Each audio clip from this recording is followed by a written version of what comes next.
Perkenalkan, saya Dapa Kusdiana dari Universitas Ayu, Prodi Administrasi Bisnis.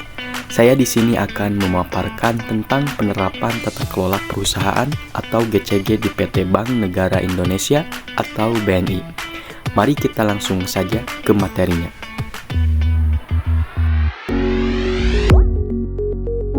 Untuk materi yang pertama, di sini ada sejarah singkat, visi BNI dan juga misi BNI. Yang pertama, sejarah singkat PT BNI. PT BNI didirikan pada 5 Juli 1946 sebagai bank milik negara pertama pasca kemerdekaan. Awalnya berfungsi sebagai bank sentral dan komersial. BNI berfokus sepenuhnya sebagai bank komersial sejak 1955. Pada 1992, BNI menjadi persero membuka sahamnya untuk publik dan kini menjadi salah satu bank terbesar di Indonesia. Selanjutnya, visi BNI, yaitu menjadi lembaga keuangan yang terunggul dalam layanan dan kinerja secara berkelanjutan. Yang terakhir, misi BNI. Yang pertama, memberikan layanan prima dan solusi digital kepada seluruh nasabah selaku mitra bisnis pilihan utama. Kedua, memperkuat layanan internasional untuk mendukung kebutuhan mitra bisnis global. Ketiga, meningkatkan nilai investasi yang unggul bagi investor. Empat, menciptakan kondisi terbaik bagi karyawan sebagai tempat kebanggaan untuk berkarya dan berprestasi. Lima, meningkatkan kepedulian dan tanggung jawab kepada lingkungan dan masyarakat. 6. Menjadi acuan pelaksanaan kepatuhan dan tata kelola perusahaan yang baik bagi industri.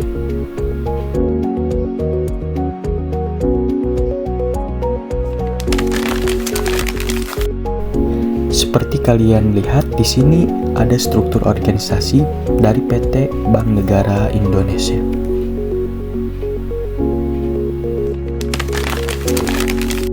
Untuk materi selanjutnya yaitu implementasi GCG. Yang pertama, transparansi.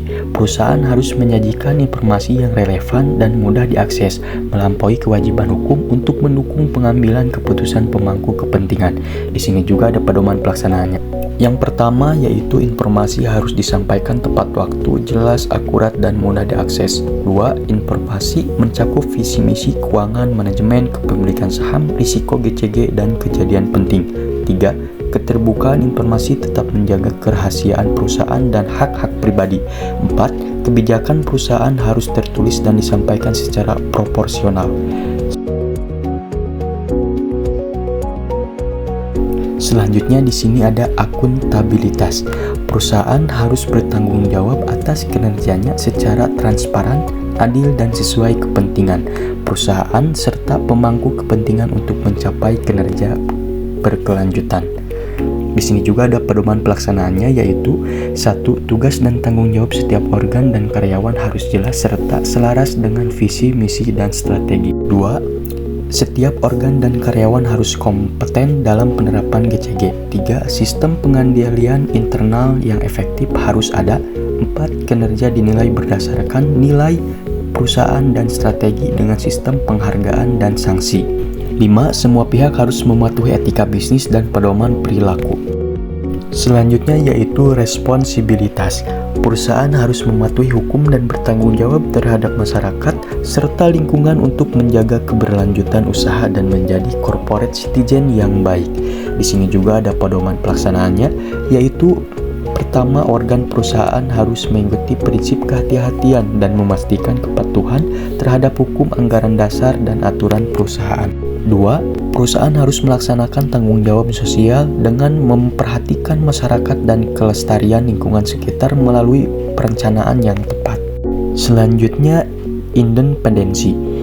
Perusahaan harus dikelola secara independen agar setiap organ perusahaan bebas dari dominasi dan intervensi pihak lain. Pedoman pelaksanaannya yaitu pertama, setiap organ perusahaan harus bebas dari dominasi, benturan kepentingan, dan tekanan eksternal untuk memastikan keputusan objektif. 2. Setiap organ harus menjalankan tugas sesuai aturan tanpa mendominasi atau melempar tanggung jawab demi efektivitas pengendalian internal.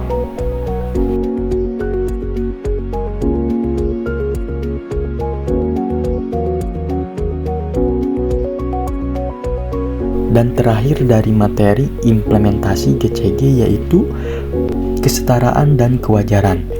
Perusahaan harus memperhatikan kepentingan pemegang saham dan pemangku kepentingan lainnya secara adil dan setara. Untuk pedoman pelaksanaannya yaitu yang pertama, pemangku kepentingan harus diberi kesempatan untuk memberikan masukan dan mengakses informasi sesuai prinsip transparansi. 2. Perusahaan harus memperlakukan semua pemangku kepentingan secara adil sesuai kontribusinya. 3. Kesempatan yang sama harus diberikan dalam perekrutan, karir, dan tugas tanpa diskriminasi. Selanjutnya di sini juga ada kebijakan dan prosedur. Analisis kebijakan dan prosedur GCG di PT BNI meliputi beberapa aspek. Yang pertama, implementasi GCG. Pendekatan top-down melibatkan komisaris dan direksi untuk memastikan penerapan prinsip-prinsip GCG di seluruh manajemen. 2. Evaluasi berkala, audit dan penilaian independen secara rutin dilakukan untuk mengukur efektivitas GCG, serta perbaikan berdasarkan rekomendasi. 3. Internalisasi GCG. Prinsip GCG diintegrasikan dalam proses bisnis dan peraturan perusahaan agar seluruh karyawan menerapkannya. 4. Independensi. Pengelolaan perusahaan dilakukan secara independen tanpa campur tangan, menjamin keputusan yang sesuai dengan kepentingan terbaik perusahaan. 5. Manfaat GCG. Penerapan GCG yang baik diharapkan meningkatkan efisiensi, produktivitas, dan daya saing di pasar global.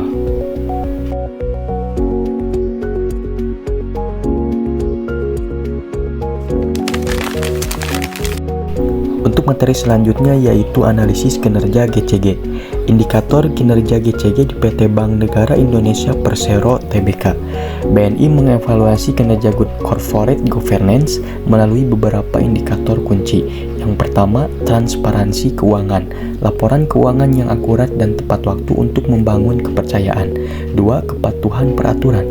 Mematuhi aturan nasional dan internasional dalam operasional perusahaan. 3. Audit internal dan eksternal. Audit berkala oleh pihak independen untuk memastikan kepatuhan GCG. 4. Tanggung jawab sosial CSR. Berkontribusi melalui program CSR untuk keberlanjutan dan kesejahteraan sosial. 5. Akuntabilitas. Penugasan tanggung jawab sesuai dengan kemampuan setiap organ perusahaan.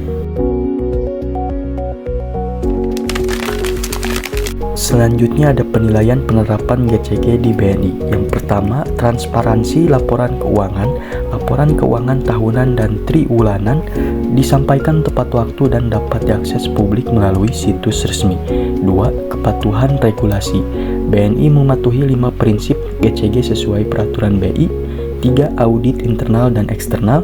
Audit internal berkala dilakukan independen dengan tindak lanjut manajemen atas temuan audit. 4. Program CSR. BNI melaksanakan program CSR berkelanjutan di bidang pendidikan, kesehatan, dan lingkungan. Untuk materi selanjutnya yaitu tantangan. Kendala penerapan Good Corporate Governance di PT Bank Negara Indonesia Persero Tbk meliputi yang pertama, peraturan kredit yang terdampak oleh pelemahan ekonomi global. 2. Produktivitas produk bank yang belum optimal. 3. Peningkatan standar SDM akibat globalisasi. 4. Masalah internal fraud yang masih perlu perhatian meski menurun setiap tahun. Selanjutnya rekomendasi peningkatan GCG. Yang pertama, perkuat pengendalian internal untuk mencegah penyimpangan. 2. Tingkatkan sosialisasi regulasi terbaru kepada pegawai. 3. Naikkan remunerasi pejabat kunci sesuai kompetensi. 4. Kembangkan budaya kerja partisipatif dan demokratis. Dan untuk materi yang terakhir yaitu kesimpulan. Penerapan GCG di PT Bank Negara Indonesia Tbk berjalan baik, namun ada beberapa kendala yang dihadapi. Poin-poin penting yang perlu diperhatikan. 1. Kendala utama, pengetatan kredit, produktivitas yang belum optimal, standar SDM yang tinggi, dan penyimpangan internal. 2. Saran perbaikan, antisipasi perubahan regulasi, peningkatan pasar melalui nilai tambah, pelatihan SDM yang lebih efektif, dan penguatan program CCR. 3. Prinsip GCG, transparansi, akuntabilitas, independensi, dan tanggung jawab sudah diterapkan namun masih memerlukan peningkatan lebih lanjut. Terima kasih sudah menonton hingga akhir. Semoga informasi yang saya sajikan dapat memberikan wawasan baru. Jangan ragu untuk berbagi dan terus eksplorasi pengetahuan lebih dalam. Sampai jumpa di kesempatan berikutnya. Tetap semangat belajar dan berkarya.